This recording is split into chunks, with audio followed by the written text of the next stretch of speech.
Samantala, pinakalma naman ni Ombudsman Jesus Crispin Boying Rimulya si Senate President Tito Soto sa gitna ng usap-usapang kodita sa Senado matapos niyang sabihin na naka-standby na umano ang arresting team laban sa ilang senador na sangkot umano sa flood control scandal. Sa panayam sa programang executive session ng DZRH, nagbigay ng mensahe si Rimulya kay Soto matapos ang nabigong tangkang iluklok si Senator Loren Legarda bilang Senate President. Ayon kay Ombudsman, handa na umano ang mga otoridad na kumilos laban sa mga personalidad na iniimbestigahan na maaaring magpahina sa grupong gustong patalsikin si Soto sa puwesto. Bagamat hindi niya pinangalanan ang mga posibleng maaaresto kabilang sa mga iniimbestigahan ng Department of Justice o DOJ, sina Senator Joel Villanueva, Senator Jingo Estrada, Senator Chis Escudero at dating Senator Ramon Bong Revilla. Si Villanueva naman ay may kinahaharap na malversation complaint kaugnay ng mga reklamong inihain laban sa Wawaw Builders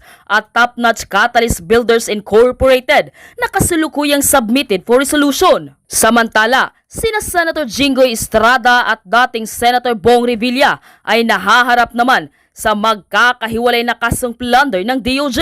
Nakapaloob din sa draft report ng Senate Blue Ribbon Committee ang rekomendasyong magsampa ng kasong kriminal laban kina Senator Joel Villanueva, Senator Jingo Estrada, Senator Chis Escudero, dating Senator Bong Revilla, dating Ako Bicol Party List Representative Zaldico at dating Caloocan Representative Mitch Kahayon Uy. Bukod sa mga nabanggit, tila rehas din ang bagsak ni Senator Bato de la Rosa na mapasa hanggang ngayon ay hindi pa rin nagpapakita sa Senado dahil sa di umano'y warrant of arrest ng International Criminal Court o ICC. Tila tukoy na umano kung sino-sino ang mga makukulong at susunod kay dating Senator Bong Revilla na maghihimas ng rehas. Narito ang buong detalye. Panuurin, pakinggang mabuti at kayo na ang bahalang umusga. Ngunit bago tayo magpatuloy, huwag kalimutang i-like, share, subscribe, and click the notification bell for more updates and upcoming videos.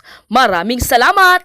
Kabunyog mga kababayan, saan man pong panig kayo ng mundo, nasa Pilipinas man po kayo o nasa labas ng bansa. Anong oras man po sa inyo dyan ngayon, umaga man po, tanghali, hapon, gabi. Pinapanood man po ninyo ito ng live man po o replay. Mga kabunyog mga kababayan, ang ating pong pagbati ng magandang araw, Pilipinas at mundo.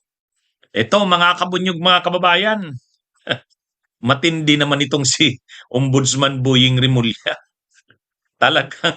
Talagang direktahan naman ng mga, alam nyo itong si Ombudsman Boying Rimulya nang maging ombudsman ito. Wala nang pinapangilagan eh. Wala nang pinapangilagan.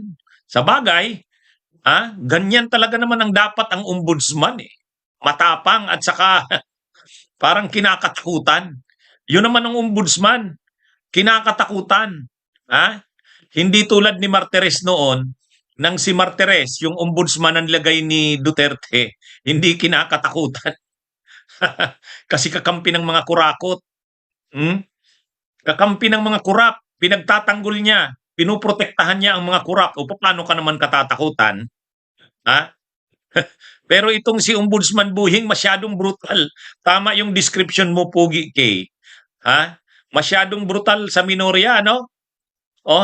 Hindi. Akala ko nga nito mga kabunyog mga kababayan, hindi totoo yung balita na nagsabi si Boying na kapag yung problema ni Soto na yan sa kudeta sa Senado, wala na yan. Pag naaresto na yung mga senador, ano na yan, mababawasan na yung senador na galing sa minorya.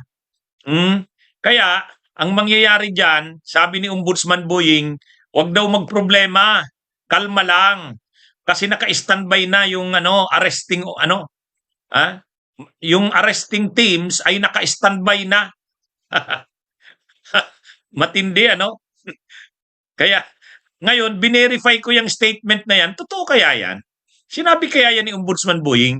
Alam nyo, ngayon kasi, pag may ganyang mga kumakalat, parang pag may mga quote cards na ganyan, duda ako eh. Kaya kinukumpirma ko muna. Sabi ko, baka naman ako ma-fake news, mapahiya pa ako sa mga viewers ko. Mapahiya pa ako sa ating mga followers. Oh, Attorney Enzo Recto, nagkakalat ka ng fake news.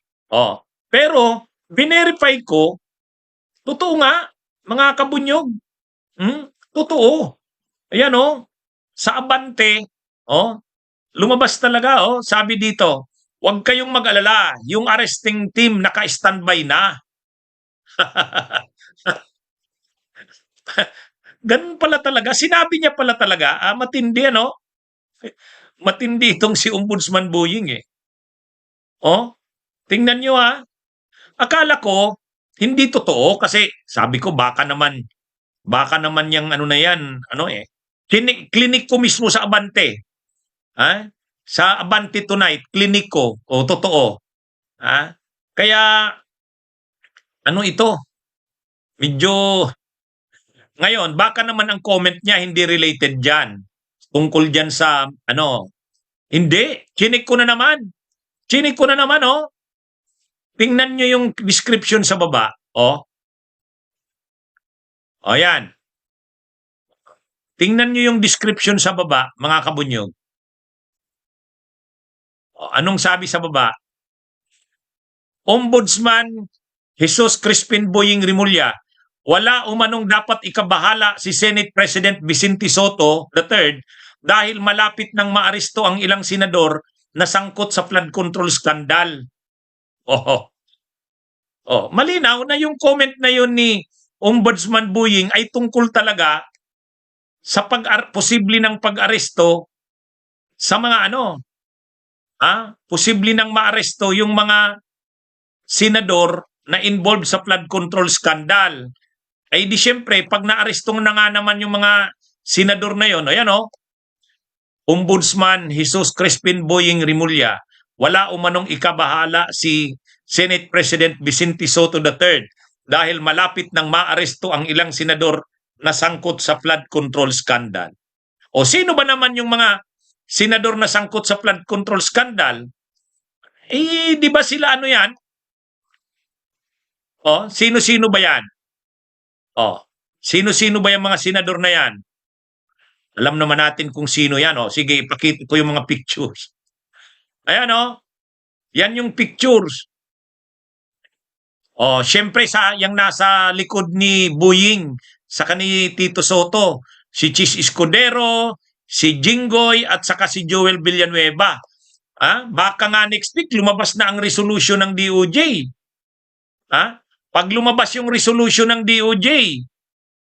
Kasi ang latest nga pala mga kabunyog for resolution na. Ibig sabihin ng for resolution, wala na. Pus na yung submission ng mga counter affidavits, wala na. Ibig sabihin, hinihintay na lang yung resolution ng DOJ. Pag lumabas yung resolution ng Department of Justice, sabihin ng Department of Justice with probable cause, diretso na yan filing sa ombudsman. Ang ombudsman, diretso na rin filing sa Sandigan Bayan. Oo nga naman, pag naaresto si Jinggoy, si Villanueva at saka si Chis Escudero, bawas na yung senador ng minorya. Ay sa ngayon, nagtatago pa si Bato, bawas ng dati. Baka lumabas pa ang warrant of arrest kay Bongo, bawas pa yan.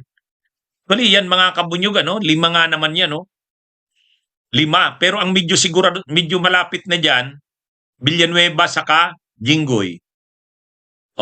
Susunod na dyan si Chis. Medyo mahuli-huli yung kay Chis Bakit nandyan sa picture si John Vic? Ay si John Vic ang mag-aaresto niyan Kasi sino ba ang law enforcement agencies natin? O DPNP, CIDG? Sino ang in charge niyan? Di yan si John Vic Rimulya. Kaya ibig sabihin, ano kayang reaksyon dito? Shout out kila ka-office ni Jaka Building. Sila MJ at Alvin, shout out sa inyo. Alam nyo, nitong linggong ito, tatanungin sigurado ang reaksyon ng mga senador, lalo na sila Villanueva. Hindi lang yan nagsasalita sila Joel Villanueva, pero piko na yan dito kila Rimulya. Ito talagang magkapatid na Rimulyang ito, matindi ito ngayon Di ba? Pati si Bato de la Rosa pinaglalaroan ng Remulla Brothers eh.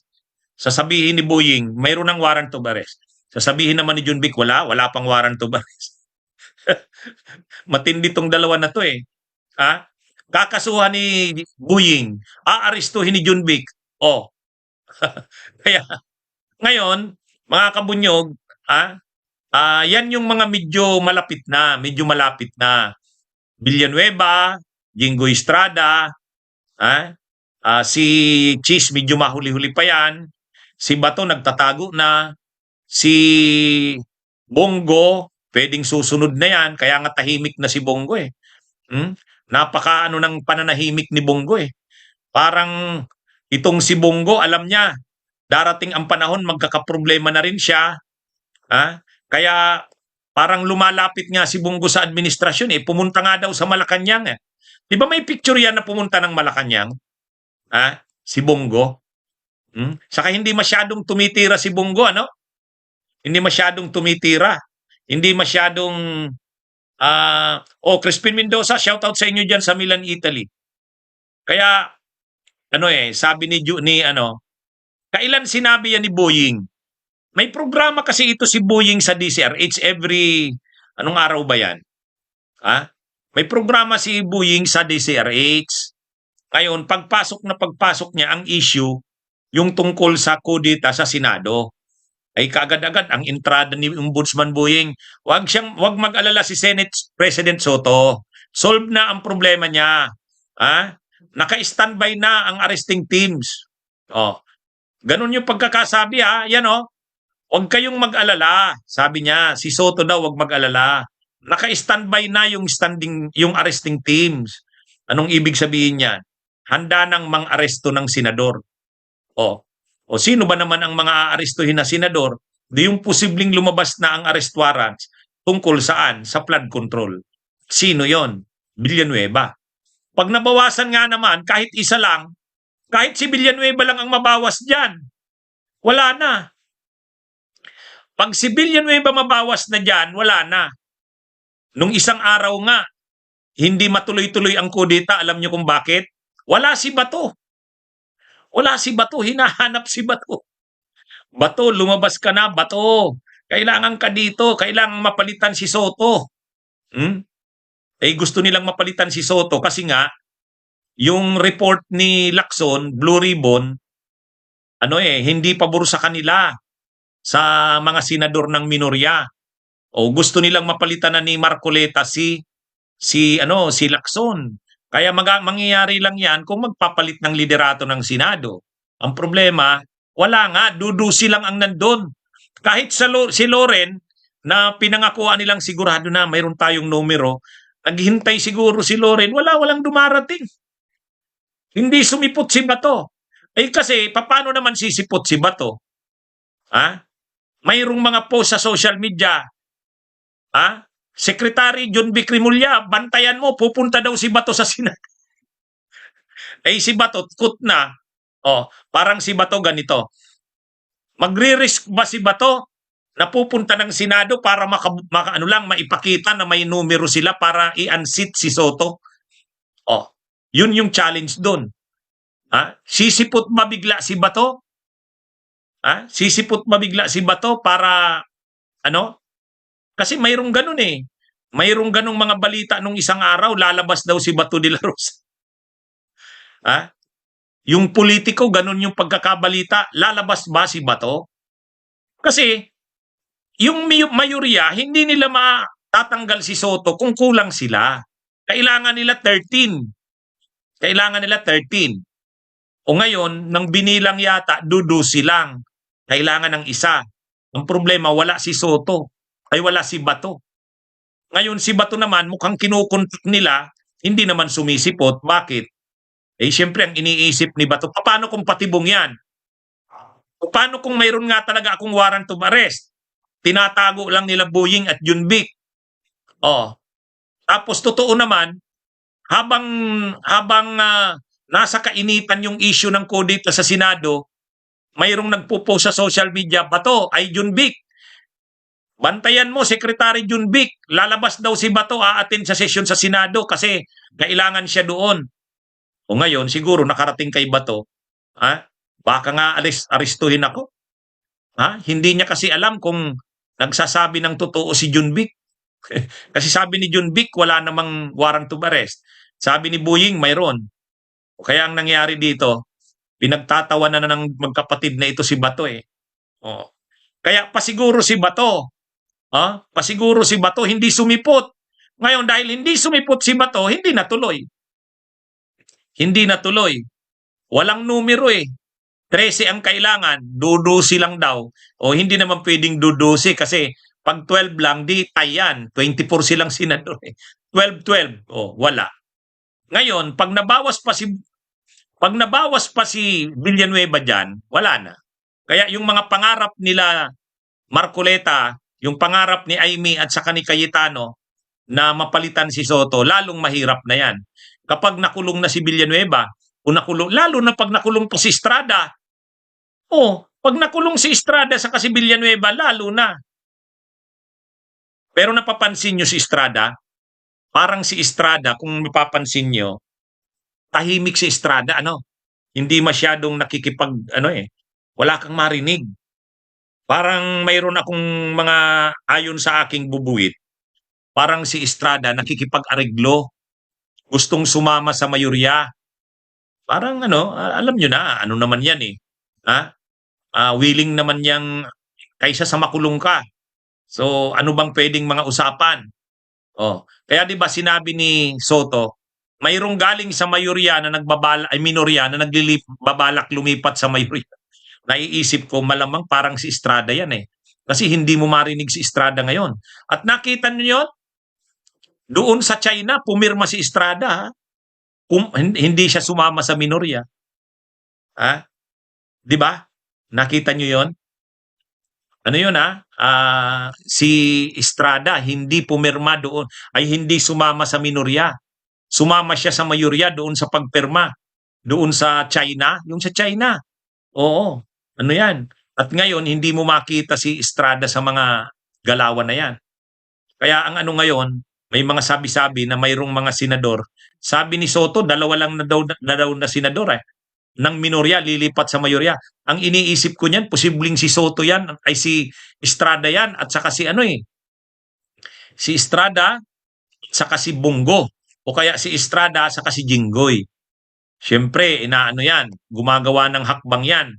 Kasi nandyan na nakaamba na ang pag-aresto sa kanila. Ngayon, kung si Estrada, pag lumipat si Estrada, ang dalawa papunta ng wala na, mai-impeach na si Sara. Makukonvict na si Sara niyan. At ito, pag naaresto itong mga ito, na din, bawas na ang mga senador na magdidepensa kay Sara. Kaya itong sinasabi ni Ombudsman Boying na solve na ang problema ni Soto, hindi na siya delikadong makudita. Actually, hindi lang yon. Kahit yung impeachment ni Sara, maiiba. Maiiba yung takbo niyan. Kasi mababawasan yung minorya. Sa ngayon kasi sakit ng ulo yung 9 kasi yung senador ng minorya eh. Marami yan. Sabi nga ni Senate President Drilon, marami yang siyam. Pero kapag naaresto na si Villanueva, naaresto na si Jinggoy, naaresto na si Cheese, lumabas pa ang arrest warrant kay Bongo, mababawasan sila. Parang mauubos. Ako nga nakikita ko parang ang matitira na lang sa kanila si si Amy Marcos sa si Padilla. Si Marcoleta naman ang daming issue. Si Marcoleta ang daming issue kay Marcoleta, di ba? May perjury siyang kaso. Bakit perjury? Ay di ba yung nagsinungaling siya, yung sabi niya, wala naman siyang natanggap na donations. Yung pala mayroon siyang natanggap na donations nung eleksyon. Hindi niya lang daw dineclare kasi pakiusap daw sa kanya nung nagbigay ng donations, wag daw sabihin ang pangalan. Hindi naman pwede yun. Bawal yun na hindi mo i-declare. Pangalawang problema ni Marcoleta, may mga nagtutulak ngayon ethics complaint laban sa kanya. Eh gusto niya nang i-surrender na yung ibigay na yung Kalayaan Islands Group eh. Oh, kaya ano na ito mga kabunyog mga kababayan, medyo ha? Ano ito mga kabunyog? Itong si Marcoleta, grabe rin ang ano ngayon, may mga nagtutulak ngayon, may mag-file na daw ng petition or complaint ng ano sa ethics. Bakit? Ayun nga yung mga sinasabi ni Marcoleta na ano na natin, i-give up na natin ang Kalayaan Islands Group. Oh, medyo maano-ano ito mga kabunyog mga kababayan. Unethical na yan, hindi na tama yan sa isang senador. Dapat ang oath mo kasi nung senador ka, ipaglalaban mo ang ating ang ating national territory, ang Republika ng Pilipinas. Tapos ikaw pa yung nagsasabi na bakit hindi na lang natin i-give up ang Kalayaan Island Group? Ano ba naman 'yan? Sabi ni Altbes, bakit di na lang si Marcolitoy ang ibigay sa China? Kaya yung mga kabunyog mga kababayan, medyo grabe ang problema ngayon ng minorya eh. Mukhang ang matitira na lang si Ruben Padilla sa kasi si Amy Marcos. Kasi si Cayetano, kahit si Cayetano, delikado rin eh. Marami ring mga proyekto doon sa sa ang Diskaya, maraming proyekto sa Taguig. Maraming proyekto sa Taguig. Kaya anyway, sabi ni Mix Porimar, dahil sa nunal mo yan, kaya hindi sa akin galing tong na to. Kala ko nga, hindi totoo yung statement ni Boying eh. Yung pala totoo, ayan huwag kayong mag-alala. Yung arresting team naka-standby na. May halong parang ito si Boying eh. Matindi rin ito alam nyo, ito si Boying Rimulya. Natutuwa ito pag marami nang natatakot eh. Imagine niyo, sinabi niya lang, may warrant of arrest na si Bato de la Rosa. Nakita niyo naman yung epekto kay Bato de la Rosa. Ngayon naman, huwag kayong mag-alala, yung arresting team naka-standby na. Di takot na naman sila Villanueva niyan. Takot na naman sila Joel Villanueva niyan. Anyway, mga kabunyog mga kabayan. Magandang araw sa inyong lahat. Blessed Sunday, blessed Sunday. Magandang araw.